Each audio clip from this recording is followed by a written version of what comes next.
नमस्कार, good morning, जोहार। झारखंडी Hindi news में आपका स्वागत है। झारखंड की तमाम छोटी बड़ी खबर जानने के लिए चैनल को सब्सक्राइब, वीडियो को लाइक और झारखंड के आप किस जिले से वीडियो को देख रहे हैं या कमेंट में जरूर लिखें। चलिए जानते हैं आज की पहली और बड़ी खबर। झारखंड में बढ़ी ठिठुरन, सर्द हवाएं बढ़ा रही कनकनी, IMD ने बताया अगले 5 दिनों का हाल। राजधानी रांची सहित झारखंड के अन्य जिलों में ठंड काफी बढ़ गई है। रांची का न्यूनतम तापमान इस साल में अब तक का सबसे कम 9 डिग्री सेल्सियस दर्ज किया गया। यह न्यूनतम तापमान सामान्य से करीब 2 डिग्री कम है। वहीं अधिकतम तापमान सामान्य से 1 डिग्री कम 23.6 डिग्री सेल्सियस दर्ज किया गया। वहीं कांके का न्यूनतम तापमान 6.4 डिग्री सेल्सियस दर्ज किया गया।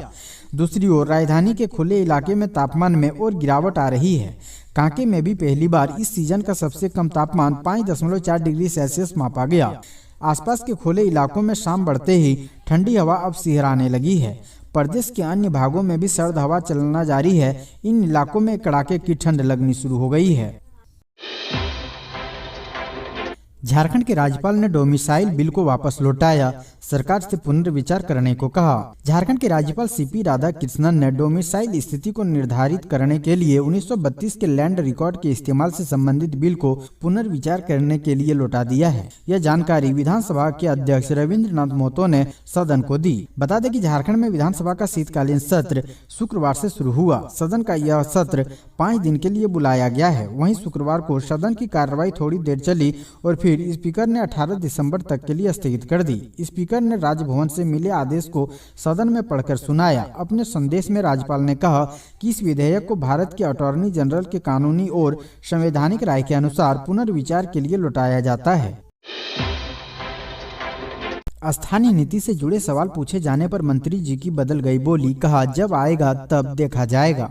स्थानीय नीति से जुड़े सवाल पूछे जाने पर स्वास्थ्य मंत्री बन्ना गुप्ता को भोजपुरी याद आ गई। वो उसी भाषा में बोलने लगे। उन्होंने कहा कि जब यह मुद्दा उठेगा तब देखा जाएगा। मुख्यमंत्री हेमंत सोरेन के आवास पर सत्ताधारी विधायक दल की बैठक हुई।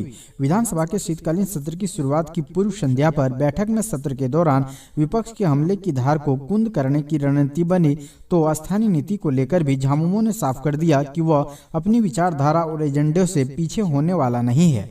ऐसे में 1932 खतियान आधारित स्थानीय नीति से जुड़ा सवाल राज्य के स्वास्थ्य मंत्री बन्ना गुप्ता से पूछा गया तो इसका जवाब देते हुए वह अचानक भोजपुरी में बोलने लगे। दरअसल मीडिया कर्मियों ने जब उनसे पूछा कि 1932 खतियान आधारित स्थानीय नीति और स्थानीय भाषा को लेकर आपकी सरकार की कई नीतियों से असहमति रही है, ऐसे में फिर एक बार अगर 1932 खतियान आधारित स्थानीय नीति पास कराकर राज्यपाल को भेजा जाएगा तब आपका स्टैंड क्या होगा। इस सवाल के जवाब में बन्ना गुप्ता ने कहा कि जब यह मुद्दा आएगा तब देखा जाएगा। उन्होंने कहा कि जब लोहा ठंडा होता है तो हथौड़ा नहीं चलाया जाता। इसके बाद वह अचानक भोजपुरी बोलने लगे। उन्होंने कहा कि बड़कन के रबड़ी तो सब कोई खैलन, गरीबन के सत्तू खिलाई त जानी। अपन अपन घरवा में दिया तो सब कोई जलावे, बनवा में दिया जलाई त जानी। आइडिया के लिए युवा कहां करें आवेदन। झारखंड में स्टार्टअप पॉलिसी तो बनाई पर वेबसाइट बनाना भूल गई सरकार। झारखंड सरकार ने 15 नवंबर 2023 को स्टार्टअप पॉलिसी तो लॉन्च की, लेकिन उसकी वेबसाइट लॉन्च करना भूल गई। ऐसे में 1 माह बीते स्टार्टअप करने वाले युवाओं को यह तक पता नहीं है कि वे अपने आइडिया के लिए कहां आवेदन करें और कैसे सरकार की योजनाओं का लाभ लें। झारखंड सरकार की स्थापना के 23 साल बाद बीते 15 नवंबर 2023 को मुख्यमंत्री हेमंत सोरेन ने स्टार्टअप पॉलिसी को लॉन्च किया। 28 पेजी की पॉलिसी में प्रस्तावना, विजन, मिशन, उद्देश्य, फोकस एरिया, इंफ्रास्ट्रक्चर सहित हर एक विषय का विस्तार से उल्लेख है। लेकिन सरकार की इस योजना का सुदूर ग्रामीण क्षेत्र या दूसरे शहर के युवा कैसे आवेदन कर सकते हैं, कैसे अपने आइडिया को सबमिट कर सकती है, इसके लिए शायद सरकार वेबसाइट बनाना ही भूल गई।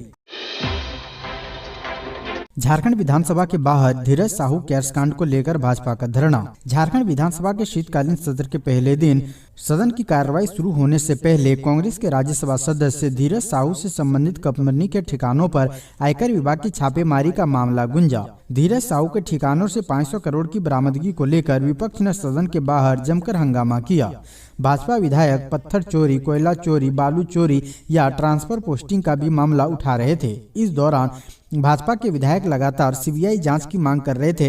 हंगामे के दौरान अनंत ओझा, बिरंची नारायण, नीरा यादव, राज सिन्हा, जयप्रकाश भाई पटेल, समरी लाल और ढुल्लू महतो मौजूद रहे। आयसू विधायक लंबोदर महतो भी सदन के बाहर धरने पर बैठे हैं और बेरमो को जिला बनाने की मांग कर रहे हैं। धीरज साहू कैश कांड पर बोले इरफान अंसारी, वो झारखंड के अडानी अंबानी हैं। धीरज साहू कैश कांड पर कांग्रेस विधायक इरफान अंसारी ने कहा है कि धीरज बाबू वाला कोई मामला ही नहीं है, वह एक कारोबारी है और व्यवसायिक मामला अलग है। वह झारखंड के अडानी अंबानी है। आगे कहा कि वो मददगार हैं, इसलिए वह दोषी नहीं है। जब उनसे पूछा गया कि क्या 300 करोड़ रखना उचित है, इस पर इरफान अंसारी ने जवाब दिया कि हम लोग को भी समझ में नहीं आ रहा है। आगे कहा कि यह सवाल उनसे इनकम टैक्स वाला ना पूछेगा कि बीजेपी वाला पूछेगा। आगे कहा कि बीजेपी वाला खुद को पाक यानी पवित्र समझ रहे हैं। इरफान अंसारी ने कहा कि हम लोग धीरज साहू के साथ खड़े हैं, वो मददगार हैं, इसलिए लोहरदगा में हजारों लोग रो रहे हैं। आगे कहा कि देश जब कंगाली के कगार पर था तब साहू परिवार ने देश की मदद की। आगे कहा कि बीजेपी के पास कोई मुद्दा नहीं है, इसलिए वो इसको उठा रहे हैं। उन्होंने बीजेपी को चुनौती देते हुए कहा कि सदन में आइए, आपके एक एक सवाल का जवाब देंगे। स्पीकर से मिले सीएम हेमंत सोरेन, पुष्प गुच्छ बैठकर किया अभिवादन। झारखंड विधानसभा का शीतकालीन सत्र शुरू होने से पहले मुख्यमंत्री हेमंत सोरेन ने स्पीकर रविंद्रनाथ महतो से मुलाकात की। सीएम ने विधानसभा स्थित स्पीकर कक्ष में विधानसभा अध्यक्ष से मिले और पुष्प गुच्छ बैठकर उनका अभिवादन किया। मुख्य सचिव एल ख्यांगते ने मुख्यमंत्री हेमंत सोरेन से मुलाकात की और पुष्प गुच्छ देकर उनका स्वागत किया। मंत्रिमंडल समन्वय सचिवालय विभाग की सचिव वंदना डाडेल ने भी सीएम से मुलाकात कर उनका स्वागत किया। झारखंड विधानसभा के प्रभारी सचिव सैयद जावेद हैदर ने भी सीएम हेमंत सोरेन से मुलाकात की। उन्होंने विधानसभा में मुख्यमंत्री के कक्ष में पुष्प गुच्छ बैठकर उनका स्वागत किया। झारखंड कैबिनेट की बैठक संपन्न, कुल 23 एजेंडों पर लगी मुहर। झारखंड औद्योगिक एवं निवेश प्रोत्साहन नीति में संशोधन। मुख्यमंत्री हेमंत सोरेन की अध्यक्षता में झारखंड मंत्री परिषद की बैठक प्रोजेक्ट भवन में संपन्न हुई। बैठक में कुल 23 प्रस्तावों पर मुहर लगी है। बैठक में कैबिनेट स्तर के कई मंत्री और वरीय अधिकारी मौजूद रहे। झारखंड कैबिनेट की बैठक सीएम हेमंत सोरेन की अध्यक्षता में हुई। बैठक में झारखंड औद्योगिक एवं निवेश प्रोत्साहन नीति में संशोधन किया गया है। झारखंड पदों एवं सेवाओं की रिक्तियों में आरक्षण अधिनियम 2001 में संशोधन हेतु विधेयक 2023 की स्वीकृति हुई। अब 21 व 28 जनवरी 2024 को होगी सामान्य स्नातक योग्यताधारी प्रतियोगिता परीक्षा। झारखंड कर्मचारी चयन आयोग ने झारखंड सामान्य स्नातक योग्यताधारी संयुक्त प्रतियोगिता परीक्षा 2023 की नई तिथि जारी की है। इस परीक्षा का आयोजन 21 जनवरी और 28 जनवरी 2024 को राज्य के विभिन्न जिलों में अवस्थित केंद्रों पर किया जाएगा।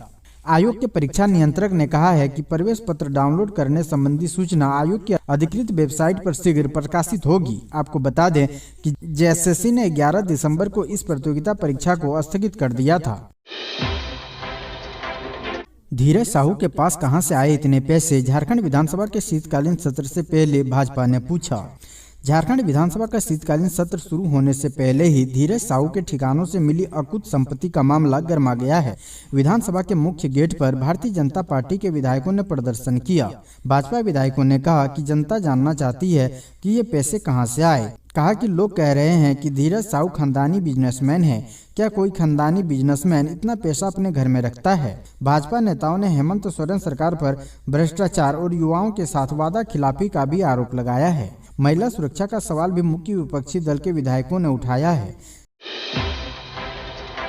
100 बसों से शुरू होगी मुख्यमंत्री ग्राम गाड़ी योजना, परिवहन विभाग की ये है तैयारी।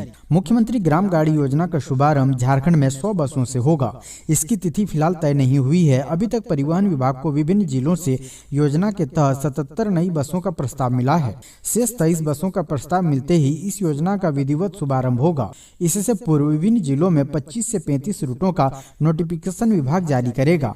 जो 100 बसें शुरुआत में चलेगी उनका परमिट, फिटनेस और रोड टैक्स की प्रक्रिया विभाग के स्तर पर पूरा किया जाएगा। इसकी कवायद परिवहन विभाग ने शुरू कर दी है। 14 सीटें जीतकर केंद्र से लेंगे बकाया, सोरेन ने शुरू किया मिशन 2024, कार्यकर्ताओं को दिया यह टास्क। मुख्यमंत्री हेमंत सोरेन ने झारखंड मुक्ति मोर्चा केंद्रीय कमेटी के सदस्यों और कार्यकर्ताओं के साथ आयोजित संवाद कार्यक्रम के दौरान 2024 के चुनावों के लिए कमर कसने और हर परिस्थिति के लिए तैयार रहने का निर्देश दिया। उन्होंने कहा कि 2024 के लोकसभा और विधानसभा चुनाव में जीत हासिल करना है। लोकसभा की सभी 14 सीटों पर जीतेंगे तो केंद्र सरकार से राज्य का 1,36,000 करोड़ रुपए बकाया मिल जाएगा। इसे राज्य के विकास में लगाएंगे।